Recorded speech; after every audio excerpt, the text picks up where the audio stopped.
Bishop Desmond Tutu, Nobel Prize winner from South Africa, a great Christian friend, Mrs. Coretta Scott King, on the eve of the anniversary celebrating the birth of Martin Luther King as a national holiday.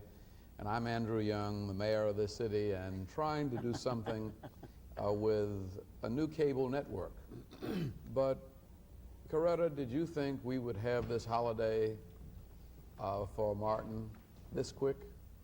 I really knew it would come, and the question was whenever the people decided to make it happen, because I saw how it was possible to, through legislation, bring laws into being once we mobilize people for it. Even in the midst of an administration that was not very favorable or even hostile, I felt that it could happen, but I knew it would happen after the 20th anniversary March on Washington. That was in 1983. You've got a different set of circumstances, though. And I know it's hard to see 20 years down the road, but I think maybe the only way we can stay alive in this business is to look a little further down the road. Yes. Well, I mean, it's quite exhilarating to be here at this time. We've had very, very considerable inspiration from what many of you have done, and especially, of course, what Martin Luther King Jr. has done, and the many people associated with him. No, I know that the inconceivable will happen. We have no doubt at all that we are going to be free, black and white in South Africa, and it'll probably be sooner than later, because we having a tremendous thing, young people with a wonderful level of determination bordering on recklessness. And I think the world has been aroused. Certainly your country has been aroused in an extraordinary way. I mean, as we've been going from place to place, the response we've been getting from people, the welcome, has been quite overwhelming, and people really care about what is happening in South Africa. And they, after all, forced this administration to impose sanctions when it didn't want to do so, so that we are celebrating also people power. Put a date on your government. And I think in the agreement with the school children that if certain changes didn't come by March, that there would be a total withdrawal from the schools, and that you would then call for sanctions? Well, I'm just trying to indicate to the world how reasonable we black South Africans are and continue to be. I mean, you'd have thought that in a situation such as the one that we have, with so many deaths that have happened, with the army quartered on the civilian population, that black people on the whole in South Africa, I'm sorry, would say to hell with white people. But you saw how our people execrate racism when a white woman dies who has been a stalwart in the struggle. They didn't say she's white. They said she's a tremendous person, and paid such a warm tribute to her in her funeral when 20,000 people pitched up at the funeral, over 90% of these being black. We are trying to say to the government, we are reasonable. We still want to bring about change in our country reasonably peacefully. And the demands or requests that we make are reasonable requests. We say lift the state of emergency, withdraw the troops, unban student organizations that you have banned, release our political prisoners who are our leaders, allow exiles to come back home, and then talk. We want to negotiate, but then if they don't, we need to mount a campaign, a steady campaign, which is a moral campaign, disobeying unjust laws, which, as you know, St. Augustine of Hippo said, an unjust law is no law at all.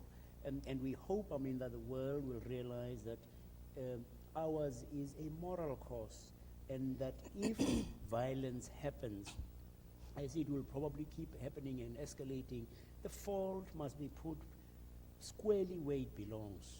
The blame must be put squarely where it belongs, with the government of South Africa. For a confrontation to begin occurring in South Africa in March or toward the end of March, it means that American students and British students, European students in general, students from other Asian and African countries will be in a position to mobilize in support Yes. of your actions. Well, I mean, we want to say thank you very much for all the inspiration, the leadership that people like yourselves have given. I mean, I was telling people that you were one of the best things to have happened for any administration in the United States, because all the statements that you were making about South Africa helped to enhance the prestige of this country considerably in the black community, because at the moment, with constructive engagement, the name of your country is mud. And we thrill to some of your exploits and achievements, and when you ran for mayor, it was as if we were all involved in the campaign, and if you had failed, we would have sort of run home with our tails between our hind legs, but you enabled us to walk tall. And of course, Coretta, you too are a tremendous person.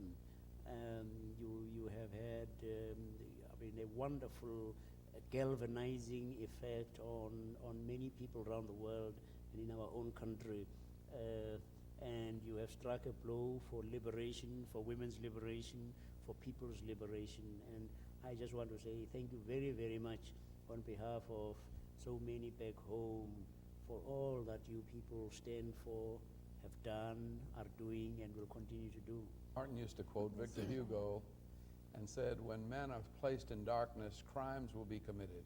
Yes. But the guilty are not just those who commit the crimes, but the ones who create the darkness." Absolutely, Yeah. absolutely, absolutely. I think, I mean, that we are beginning to see here what people can do. I mean, I've been very exhilarated by the students. Recently people were saying that students on campuses were no longer interested in issues. But when I went and visited some of the campuses in 1984, it was quite remarkable. Well, your timing is absolutely perfect. It confirms what I've always believed, and that is that God's in charge of this movement. Absolutely.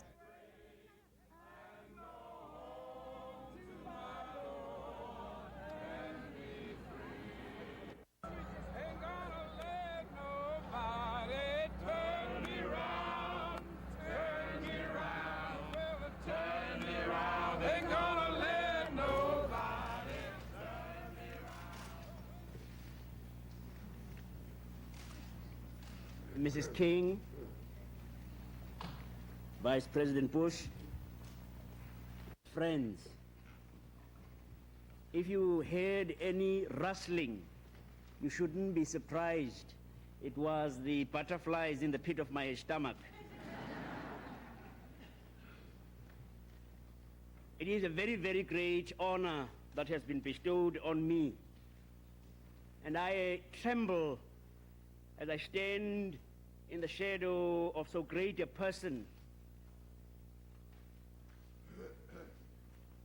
And I can only say that I am able to receive this very signal honor in a very representative capacity.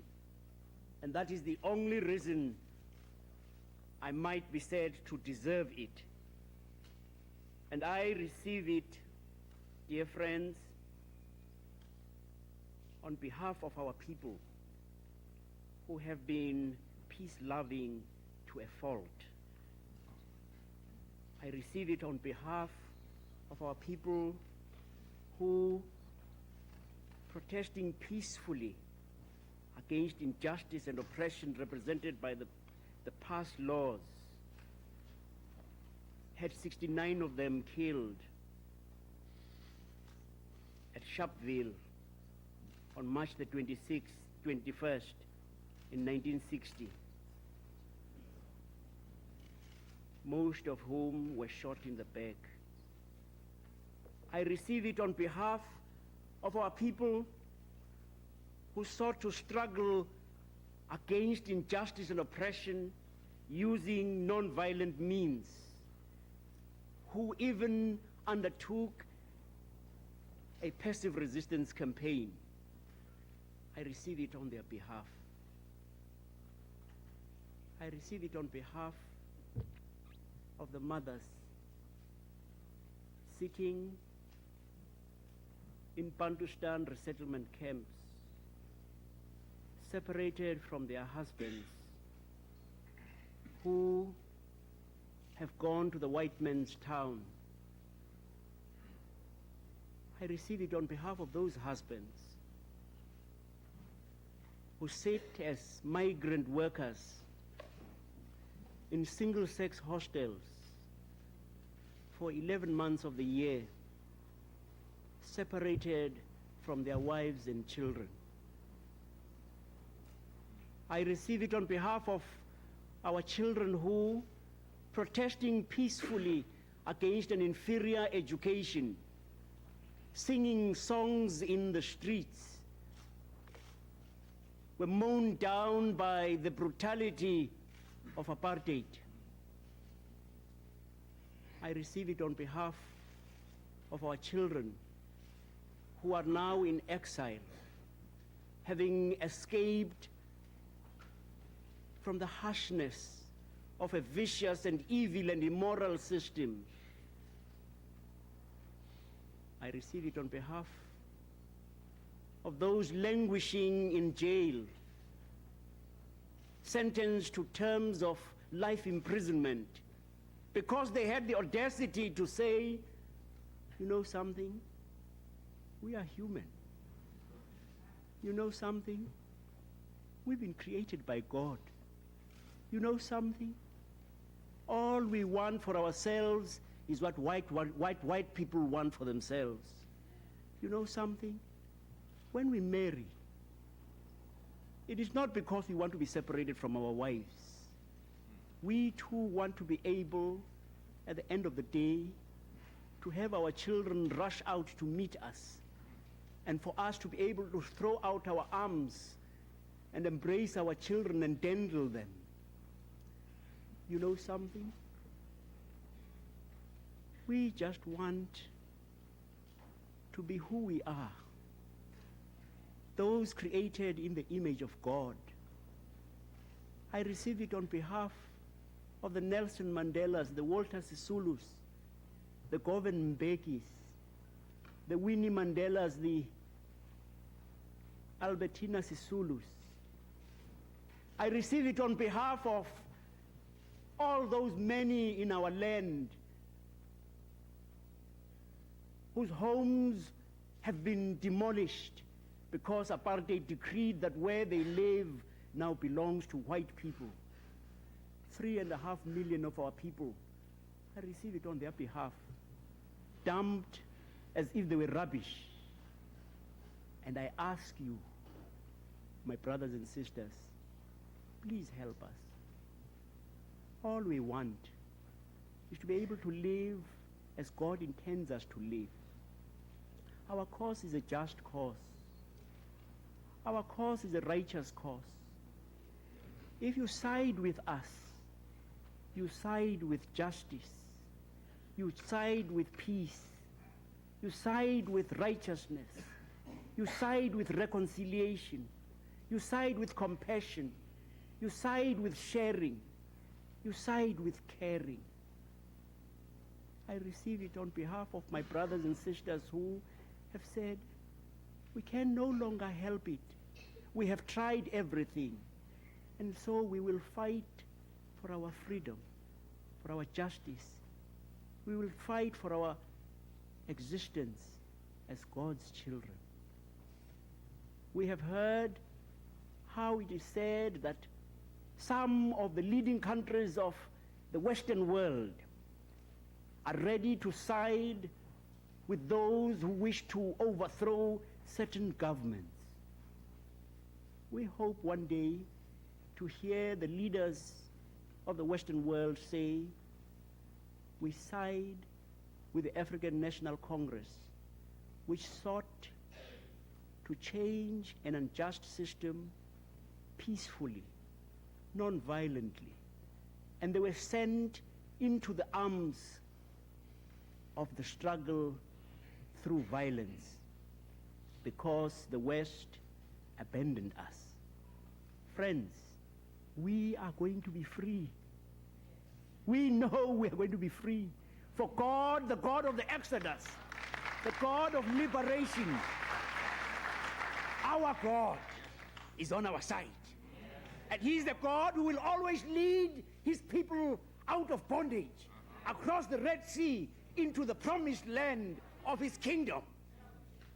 We would want to be able to say, when we are free, the leaders of the free world were on our side. We want to be able to say, America, Britain, Germany, yes, they were our friends. But remember, when we are free, we will remember who helped us to become free.